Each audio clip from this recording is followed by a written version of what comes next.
Hi guys, so kadarating namin galing MOA and pupunta pa sana kami sa seaside kaso pagod na yung aking Junakis maglakad and hindi ko rin naman kasi talaga siya as in nabuhat ng matagal dahil mabigat na nga siya. 4 years old na siya, hindi ko alam kung ano yung weight niya ganun, kaya hindi na rin kami nakapunta ng seaside and dumiretso na kami dito sa hotel namin. Pumunta lang kami doon sa bagong store sa MOA na nakita ko sa TikTok. Ayan, ito yung KKV and binilhan ko lang siya ng toy niya kasi wala siyang dalang toy papunta dito sa Manila and meron siyang nakita na parang labubo, kaya naman i-unbox natin yun para malaman natin kung ano yung laman. Tapat pala neto is Miniso. Pupunta din kami doon and bumili siya neto. Ayan, may bubbles na siya, tapos ayan, umiilaw to guys, parang ride. Ayan, kita nyo ba? 129 pesos lang to. And ito naman is, how much to? I forgot na kung 500, 499 like that. So, ito siya, wait.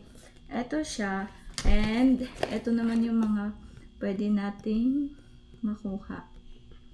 Kaya naman, let's go and open this. Let's unbox my Labubu.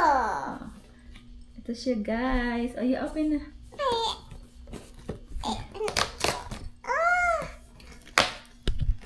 Wow, yan na silang Labubu. Mama, up. I want this. You want to open? Yes.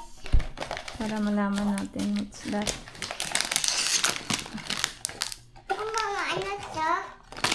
Ano to? A card. We will open. Yes. Ito siya guys. Wow, so cute. Open na natin. Then, hindi siya marunong mag-open.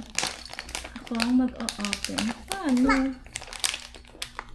Ay, ito. Here. Mama. Ay, wow! It's so cute guys. Look, wait. Wow! It's so cute. What can you say? Thank you. Is it cute? Look, open naman siya isabit. Ang cute niya, guys. So, sa box, ito siya. Ito siya. Ang pangalan niya, her name is Orange Sunny. Ayan. Ang cute, nakaka-excite mag-unbox. Ito yung wala laman. Yeah, kaso hindi ako yung nag-unbox, guys. Ang cute, pero para sa kanya ito. Wala lang, ang cute lang, diba? I like it. So, yun lang guys. Diyan nagtatapos yung ating unboxing. Bye!